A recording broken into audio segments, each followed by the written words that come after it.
Hey, what is up everyone? Today I'm really excited to show this awesome guitar, the Ibanez RG565 Genesis.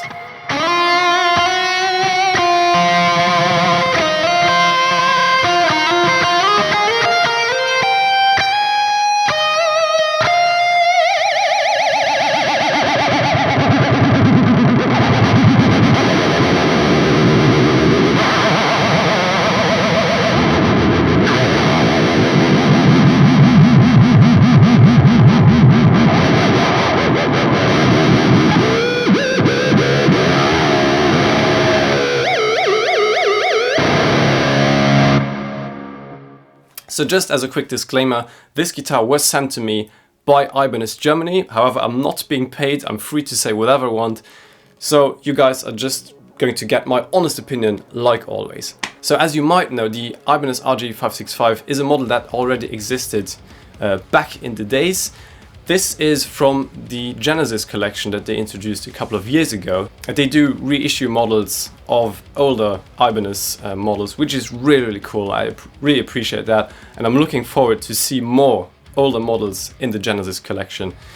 So what's really nice is that these are made in Japan. These are not the Indonesian models. If you have seen my other Ibanez reviews lately of some Indonesian models, I'm not the biggest fan of these. However, I still really love the new made in Japan stuff because it is really great. So before we talk about how it feels and stuff, I'm just going to give you an overview over the specs. So very classic Ibanez. We have a basswood body and a maple neck. This one is reinforced with two walnut stripes in the middle, 24 frets, jumbo frets, matching inlays with that super bright, flashy, fluorescent orange. It is also available in another color, some kind of teal, blue, greenish color, which is a bit more subtle. But I think if you want the 80s vibe, this is perfect. Just absolutely perfect. What's really funny is that you can actually see through the dots because they're partly transparent. Yeah, just as a side note.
Original Ibanez edge tremolo, which you can see in here is really floaty and bouncy, and I love that. You have the Ibanez V8 pickup in the bridge position and the Infinity hot rail in the neck position, so that's basically a humbucker in single coil format. You can split it, and I think it works really nicely with the whole combination. No pickguard, so it looks quite clean to me, and very classic Ibanez also, 5-way selector switch, master volume, master tone. Yeah, so the edge tremolo is of course double locking with the locking nut here. You have go-to tuners, which are also made in Japan, very nice, although you don't really use them once the guitar is set up. Still nice to have. Yeah, what else? Let's talk about that neck heel, which is something quite unique to the Genesis collection in the current Ibanez range, I believe. So you have this cutaway here with the slightly angled neck plate here where it sits. This is reminiscent of, I think, the original RG565, but also the very early Ibanez RG550. It looks really cool. It is very unique, but I must admit, it's not an all-access neck joint by Ibanez, so it does feel bulky. which is a bit of a drawback if you are noodling up here. So it looks really cool. It does help that there's this cutaway here, but it's still a bit bulky. But yeah, we're talking about reissue stuff. So yeah, the first Ibanez neck joints were not the most comfortable, but it is how it was. So that's something you have to live with. If you're not a fan of that, you have to get something with an all-axis neck joint where it's all rounded off and stuff. Again, it's a bit of a drawback. I don't notice it that often though when I play, but I'm not the type of person to shred all over the place at the very high frets. So the neck is fantastic. Like all Japanese necks, it is mega thin. It's 17 mil at the first fret and 19 at the 12th, which is, I don't know, it's paper thin. Absolutely incredible. It is super smooth. And there is really, I don't think there is any neck that is thinner than this one. If you know any guitar brand or guitar neck that is thinner than 17 mil on the first fret, please let me know. I would like to try it. The feel is really like, you're basically, if you're like pressing down, it's almost like you're pressing just, you know, your fingers together.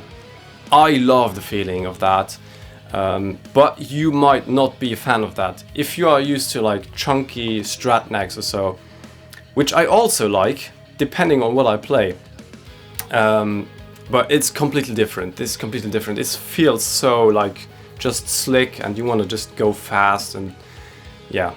That's how the guitar feels, and that's what it's made for. It does have that super 80s vibe, which I love, and it just, you know, gets it across super nice. Oh, by the way, just a random info.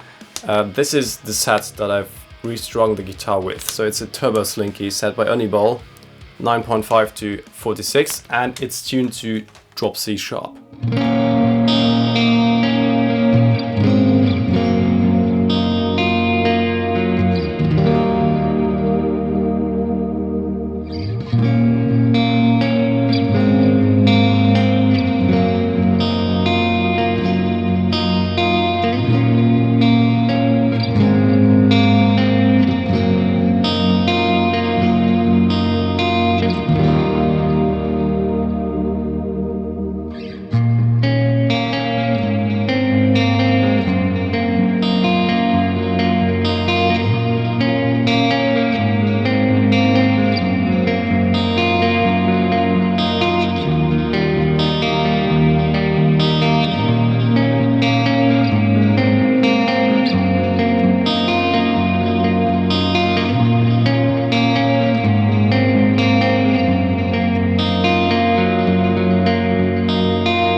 So let's talk quality, let's talk sound and feel. Now, quality-wise, this is pretty much as perfect as it gets for the most part. The Japanese Ibanez are always killer, so far in my experience.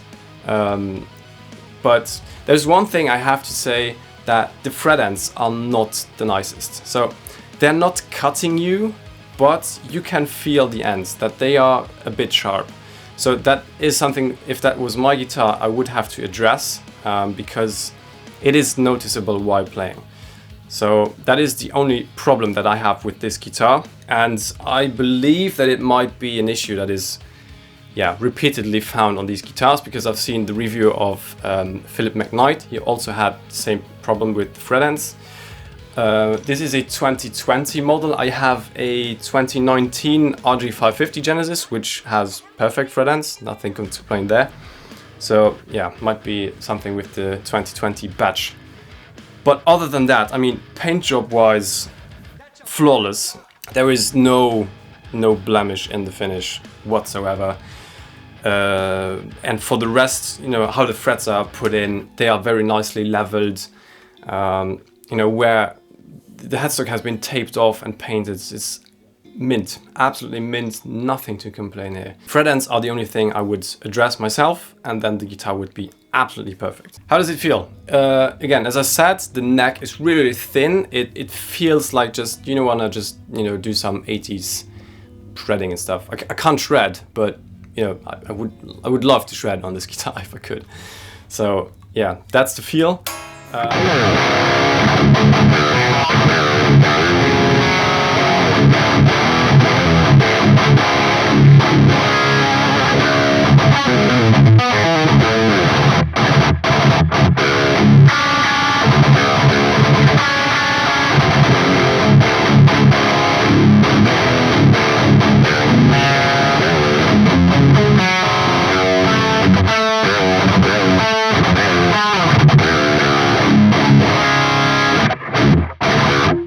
I think sound-wise, it offers you still quite a lot though, even though it is, you know, oriented to that 80s shred thing, which is a bit flat, let's be honest.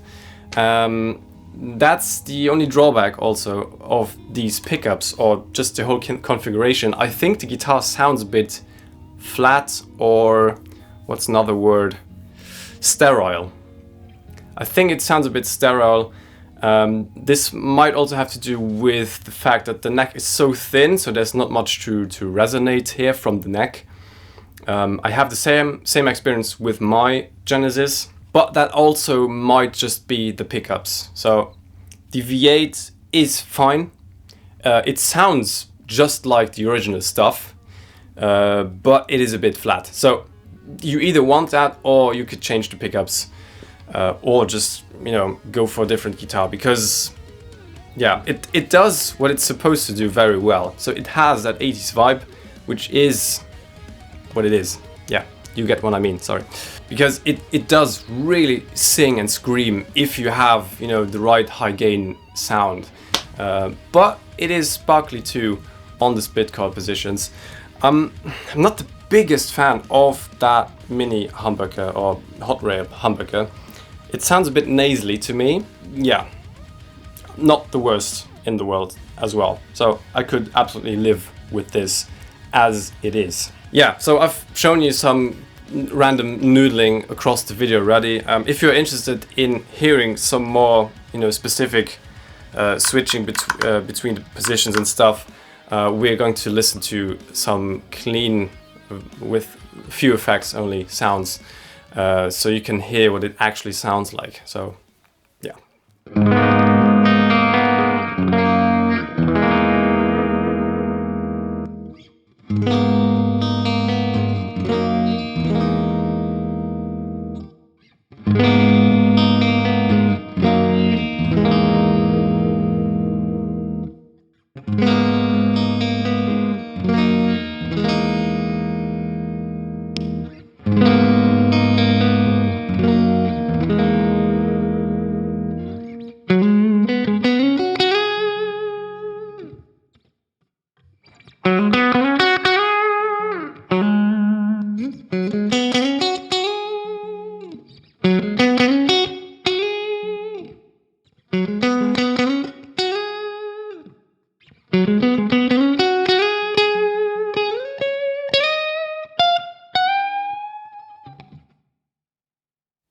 Alright everyone, that's all for today. Hope you enjoyed the Ibanez RG565 Genesis. Again, huge thanks to Ibanez Germany for trusting me with this, for sending me this, and I've had this for over a month now, and I've enjoyed it every single day, and I'm really bummed to send it back because, yeah, I think I've fallen in love with this guitar a bit, because I just pick it up almost every day when I can, and just jam some nice licks on it, because it just feels really nice to do that. Thank you so much for watching this video. A special thanks goes to my patrons who are supporting me, and my channel. If you're interested in my stuff like presets or tabs of my original songs, please check out my Patreon page. Thank you so much for all the support. Take care, stay healthy, and I will see you next time.